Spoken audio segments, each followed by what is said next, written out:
le monde! Donc, on se retrouve pour une deuxième vidéo Back to School. Donc, en fait, je sais pas si ça va être elle qui va être en ligne en premier ou l'autre, mais pour une vidéo Back to School. Puis, je savais pas vraiment comment l'intituler, cette vidéo-là, parce que c'est en fait comment être organisé pour réussir au cégep, mais ça peut être totalement pour le secondaire aussi. C'est juste qu'il y a quelques petits points comme je me suis noté qu'est-ce que je voulais vous parler, là. Puis il y a quelques petits points, c'est un petit peu plus comme attribuable au cégep, mais comme il y en a plein, là, que c'est super pour le secondaire. Donc, je sais qu'il y a beaucoup d'entre vous aussi qui vont au secondaire et non au cégep, mais il y en a beaucoup qui m'ont écrit comme qui commençaient le cégep puis qui voulaient avoir des trucs et tout. Donc, ma force, c'est que dans tout ce que je fais, ben en fait, tout ce que je fais, c'est-à-dire quand j'étais en stage au cégep ou quoi que ce soit, c'était vraiment mon organisation. Okay? J'étais vraiment comme reconnue par mes profs pour mon organisation. J'ai reconnu par mes profs parce que quand on était en stage, on avait des points et il y avait un point organisation, puis c'était tout le temps là-dedans que j'avais comme supérieur ou même exceptionnel. Donc, c'est un point qui est vraiment une de mes forces, que ça soit comme au travail ou au cégep. C'est vraiment quelque chose que je dois être organisée. Okay? Si tu es organisée, tu peux réussir. Tu peux réussir sans être organisée, mais organisée t'aide à réussir. Donc bref, j'ai décidé de faire une vidéo là-dessus, même si pour moi, ça fait un petit peu bizarre parce qu'il y a plein de vidéos back to school, puis je vais en faire aussi, mais je ne retourne pas à l'école parce que j'ai gradué justement en juin. Donc j'ai fini et je suis hygiéniste dentaire maintenant, mais je veux partager avec vous mes trucs parce que ça m'a vraiment aidé à bien réussir au cégep, puis j'ai quand même très bien réussi au cégep, pas pour me vanter, mais c'est comme ça. Donc, je me suis fait une petite liste de quoi vous parler. Bon, mon premier point, ça a tout rapport à l'agenda, ok? Parce que tout part de l'agenda. Moi, en ce moment, j'ai cet agenda-là qui est oublié la photo de bébé. Je vais la changer, c'est la photo qui vient avec. Mais quand j'étais au cégep, j'avais les agendas Quo Vadis, en tout cas ceux-là. Moi, il y avait le nom de mon cégep, mais vous pouvez les acheter comme dans toutes les passes qui vendent des agendas et tout, là. Moi, c'était le format 16 par 24 cm. Donc, c'était les modèles où qu'on voyait la semaine au complet sur 2 pages, je voulais. Puis, l'agenda que j'ai en ce moment, c'est aussi une semaine au complet, comme ça ici, sur 2 pages. Comme vous pouvez voir, vous avez lundi, mardi, puis le reste. C'est vraiment l'idéal. Premièrement, là, ça, c'est l'idéal d'avoir une semaine au complet sur 2 pages parce que vous voyez vraiment toute votre semaine. Okay? Si je sais qu'il y a des agendas qui sont faits, supposons, tu as lundi, mardi, là, l'autre page, tu as mercredi, jeudi, puis là, tu tournes, là, tu as vendredi, samedi, dimanche. Mais personnellement, pour moi, ça marche pas ces agendas-là parce que tu vois pas ta semaine au complet. Puis en voyant ta semaine au complet, en un coup, tu sais que vendredi, tu as un travail à remettre, puis jeudi, tu as un examen. Donc, en voyant, on dirait tout d'un coup, c'est beaucoup plus facile visualiser comment tu dois t'organiser. Bref, ça, c'était un petit point, là. Moi, c'est ce que je préfère dans les agendas. Donc, mon premier point, c'était de vous parler des post-it. Donc, moi, je vais sortir mon ancien agenda. Je l'ai gardé juste pour vous montrer dans la vidéo, là. Donc, à chaque semaine, je mettais, supposons, des post-it, comme celle-ci, sur le côté. Puis là, ici, j'avais écrit « À faire, terminer travail de sociologie, samedi, étudier dents et occlusion ». Donc, sur les post-it, j'écrivais vraiment ce que je devais faire dans la semaine. Puis, dans ma semaine, je m'écrivais à quelle journée je devais le faire. Donc, supposons terminer travail de sociologie, je l'écrivais mardi soir, mercredi ou mercredi soir, peu importe. Mais en mettant mes trucs ici, je les plaçais où que je devais le faire. Puis, supposons, je l'avais mis le mardi, puis le mardi, ben, je n'ai pas pu le faire parce que j'ai fait autre chose. Je dois le barrer, puis je le mets absolument comme un autre jour, mais je sais que dans ma semaine, il faut absolument que j'aille finir ce que j'ai mis sur mon post-it. Donc, je fais encore ça, puis je suis pas au cégep, qui est vraiment... c'est ça, là. Comme là, supposons, j'en prends un ici.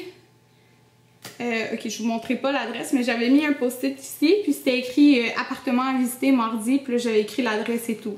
Donc c'est le même principe. Donc moi, j'adore ça, mettre des post-it à la semaine pour me dire quoi faire. Donc mes préférés, j'avais ce kit-là que j'avais acheté avec plein de couleurs différentes. J'aime ça, changer de couleur. ça fait comme différent. Bon, c'est un petit point que j'aime, puis j'avais réussi comme ça. Donc, ça c'était mon premier point. Mon autre point c'était un agenda sur 2 pages, vraiment pour que vous puissiez voir vraiment toute votre semaine. Mais au secondaire, je pense que, en tout cas, tous les agendas que j'ai eu au secondaire, ils étaient comme ça, donc c'est super. Mais au cégep, prenez-vous ça, là. Moi je trouve que ça va vraiment mieux. Troisième point, les marqueurs. Okay. Moi j'adorais utiliser, je vais vous montrer là. Pour mes cours, j'écrivais mes cours au cégep. Vous pouvez écrire vos cours aussi au secondaire, là. Pareil, là. Regardez, cette semaine-là, elle était assez occupée. Donc, j'écrivais mes cours comme ça ici. Je l'écrivais avec des marqueurs. Puis les marqueurs que j'utilisais, c'était des marqueurs friction, comme c'est ici. Moi, je les avais achetés à la coop du cégep, mais ils doivent vendre ça comme partout, au bureau en gros, n'importe où. Donc, c'est des crayons marqueurs, mais qui s'effacent.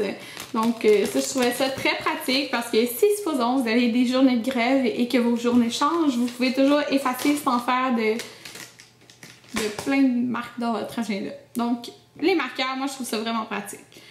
Moi, qu'est-ce que je faisais aussi? J'utilisais des gros marqueurs, donc eux, je les aimais bien, de cette marque-là. Puis, tous mes examens, je les surlignais en jaune, mais vraiment comme... Je vais essayer d'en trouver pour vous montrer, là. OK, ici, supposons, j'avais en jaune dans le haut, remise du travail de sociaux.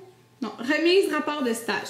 Donc, tout ce qui était travaux et examen, je les soulignais vraiment en gros en jaune. Vraiment, je surlignais la case au complet pour que quand que je regarde, pour on est première semaine de janvier, puis je vais regarder deuxième semaine de janvier, je vois tout de suite d'avance que les grosses cases importantes, puis je trouve que le jaune, c'est ce qui sort le plus. Donc moi, tous mes examens et travaux à remettre, je les surlignais vraiment en jaune.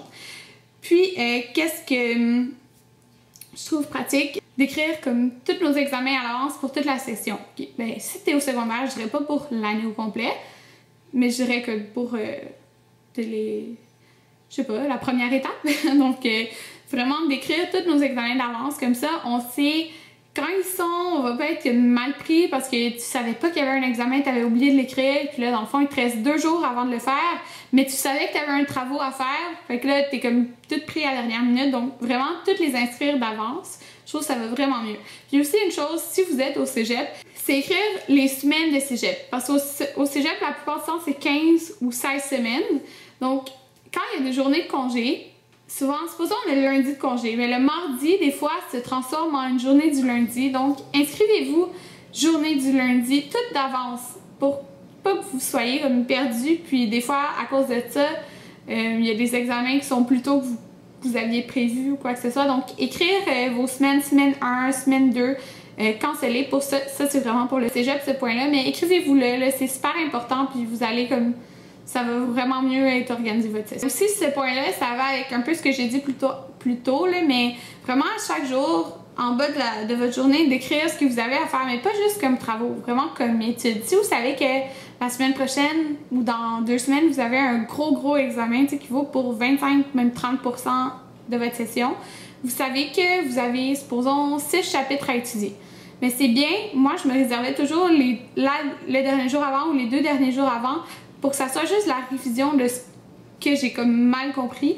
Donc, supposons je commence à étudier 2 semaines avant, je m'écris, supposons lundi, étudier chapitre 1, mardi aussi, étudier chapitre 1. Comme ça, vous avez un chapitre à étudier sur 2 jours, c'est comme pas beaucoup, ça rentre plus dans votre tête. Puis là, vous écrivez, supposons chapitre 2 pour les jours à venir et tout. Puis là, les 2 jours avant l'examen, vous avez comme tout déjà étudié, mais il vous reste juste à réviser ce qui était un petit peu plus difficile. Donc, quand vous étudiez les premiers chapitres, vous essayez pas de trop vous forcer la tête. Vous faites juste réviser, puis à la fin, vous révisez ce que vous aviez mal compris. Donc, moi, je trouve que ça va vraiment bien. Moi, j'essayais vraiment le plus possible de faire ça, surtout comme pour mon examen synthèse de programme, j'avais 16 cours à étudier, ou un peu plus, là. Donc, il fallait que je m'organise d'avance, puis ça a très bien marché de cette façon-là. Aussi, qu'est-ce que j'ai noté dans votre agenda? Notez toujours vos rendez-vous ou toutes les autres choses que vous avez à faire. Comme moi, supposons les rendez-vous à l'orthodontiste, j'en avais souvent. Ou votre travail. Supposons votre travail, écrivez-le tout d'une autre couleur. Supposons, je vais vous montrer mon agenda en ce moment. C'est pas des cours d'école. Mais supposons, on regarde ma semaine. Là, je vais les souligner d'une couleur. Là. Je ne les ai pas soulignés encore, mais vous voyez de la pointe parce que c'est à la clinique que je travaille. Puis quand c'est en rose, c'est au Sephora. Donc, vous inscrire de couleur d'une autre couleur votre travail. Comme ça, vous savez que vous avez ça aussi à faire puis que vous pouvez pas prévoir comme telle chose ce jour-là ou vos rendez-vous. Pareil. Maintenant, les remises de travaux. On sait tout le temps d'avance au cégep. Puis là, c'est sûr ça peut être attribuable aussi au secondaire, mais beaucoup au cégep, on a beaucoup de remises de travaux à faire. Puis on les sait souvent au début de la session, ou sinon on en parle au courant de la session, on en parle d'avance souvent avec les profs en parlent d'avance, des remises de travaux à faire. Puis les remises de travaux à faire, souvent c'est à la fin de la session ou à la mi-session qu'il faut les remettre. Donc vous savez si vous allez au cégep que des remises de travaux à la mi-session, il y a tout le temps genre, 20 000 examens en même temps à faire.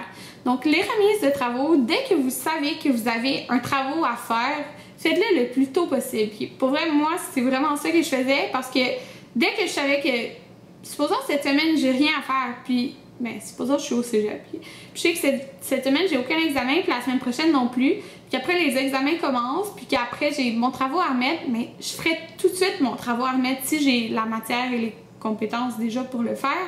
Je le ferai tout de suite parce que rendu à la mi-session, supposons je me dis ok, je vais le commencer une semaine et demie avant de la remise. Je pense que je suis à l'avance là en me faisant une semaine et demie d'avance, mais là tu te rends compte que ça prend beaucoup de temps puis qu'il faut que tu te mettes à étudier pour les 3 examens de la même semaine, puis en fin de compte tu te ramasses à vraiment mal faire ton travail à remettre parce que tu dois étudier en même temps pour les autres examens. Donc moi je conseille vraiment dès que tu sais le travail que tu as à remettre, de le faire tout de suite, même si ça te tente pas là, de le faire parce que tu te dis oh my god, c'est le fun cette semaine, puis la semaine prochaine, j'ai rien à faire, j'ai pas d'examen.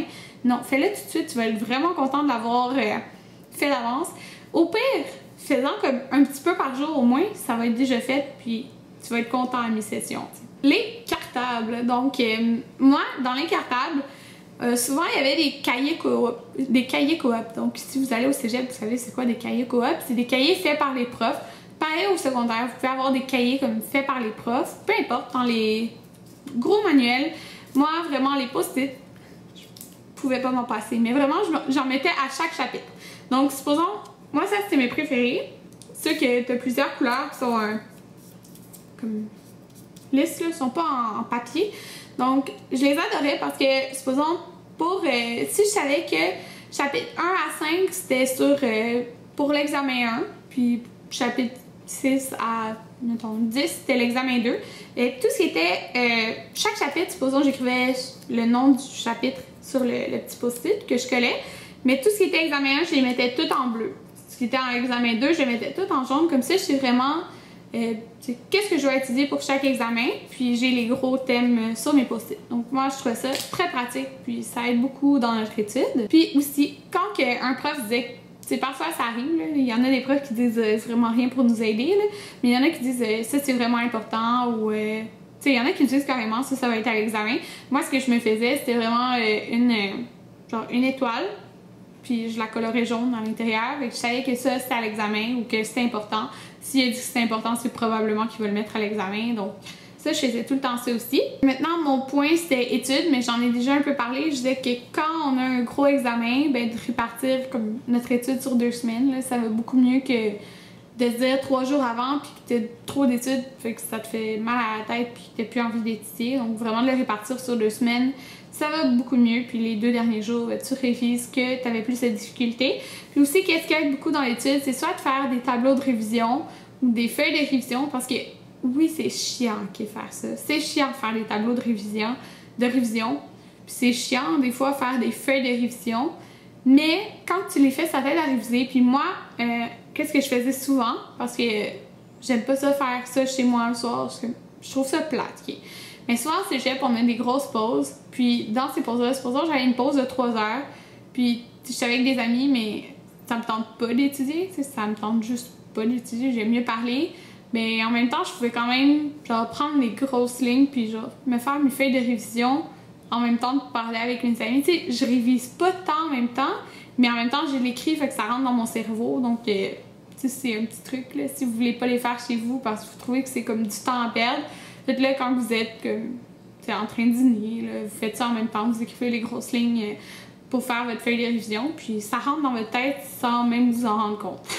Donc, c'était pas mal ça pour mon organisation, comment réussir au cégep. Donc, c'est juste des petits trucs que moi j'ai fait tout le long de mon cégep. Donc, j'ai été 4 ans au cégep, 3 ans en hygiène dentaire. C'est ça, j'ai bien réussi. Puis, je pense que mon organisation y est pour quelque chose. Comme juste maintenant que là, je suis en clinique, là, chez hygiène dentaire, comme je disais. Puis, mon organisation m'aide vraiment à bien réussir puis arriver dans mon temps et tout. Donc, l'organisation, c'est vraiment important. Il y a beaucoup de monde qui sont pas organisés, qui réussissent pareil au cégep. C'est vraiment le fun pour vous, là, mais c'est sûr que l'organisation vous aiderait à être encore meilleur. Donc, j'espère que au moins comme quelques petits points que j'ai dit que ça va vous aider, que vous soyez au secondaire ou au cégep. Puis c'est ça. Donc, si vous êtes au secondaire, ça va vraiment vous aider quand vous allez être rendu au cégep. Si vous avez d'autres questions, n'hésitez pas à me les demander. Moi, ça va me faire plaisir d'y répondre. On se revoit dans une prochaine vidéo. Bye!